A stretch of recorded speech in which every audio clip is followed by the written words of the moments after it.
আসসালামু আলাইকুম বন্ধুরা। এই যে সুবিশাল জিনিসটা যে দেখতে পাচ্ছেন, এটাকে বলা হয় চিমনি।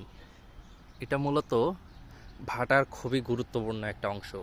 ভাটা কাকে বলে? যেখানে আসলে আঞ্চলিক ভাষায় যেখানে ইট বানানো হয় সেটাকেই বলে ইটের ভাটা। আমরা আঞ্চলিক ভাষায় ভাটা বলি। আর এটা হচ্ছে চিমনি, যেখান দিয়ে প্রচুর পরিমাণে কালো ধোঁয়া বের হয়। প্রচুর পরিমাণে সারাটা দিন যখন চালু থাকে তখন এই উপর দিয়ে সব সময় কালো ধোঁয়া বের হয়।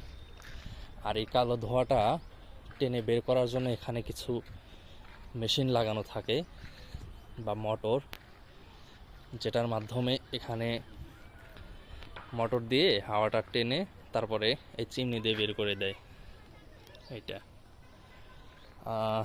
আর এখন আসলে আমি আছি মূলত আমাদের এলাকায় ভাটা বা ইটের ভাটা, যেখানে ইট তৈরি করা হয় সেইখানে। এবং আপনাদেরকে আসলে দেখানোর জন্যই মূলত। জায়গাটা আসলে অনেক বড়, অনেক বড়। ইট বানানোর যে প্রসেসটা থাকে এটা আসলে অনেক জায়গা লাগে। মূলত পিছনে আরও অনেক জায়গা আছে ওইদিকে, ওই সাইডে। আর ঠিক আমার সামনে যেটা দেখতে পাচ্ছেন, এখানেই মূলত আসলে ইটগুলো কাঁচা অবস্থায় ঢুকিয়ে তারপরে এখানে পোড়ানো হয়।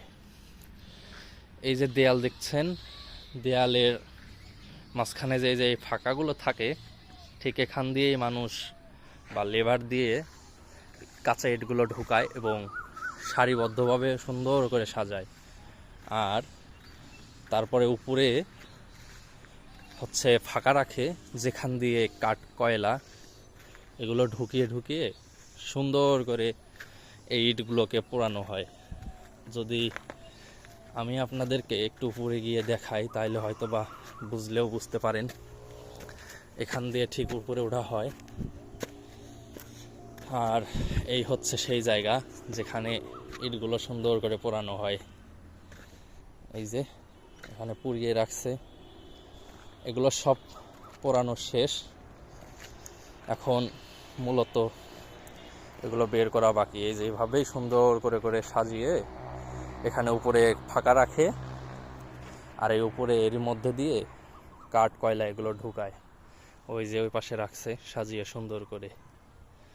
তো যারা যারা দেখেননি, আশা করি দেখে নেবেন, ভালো লাগবে আপনাদের সবার। ধন্যবাদ, সবাই ভালো থাকবেন।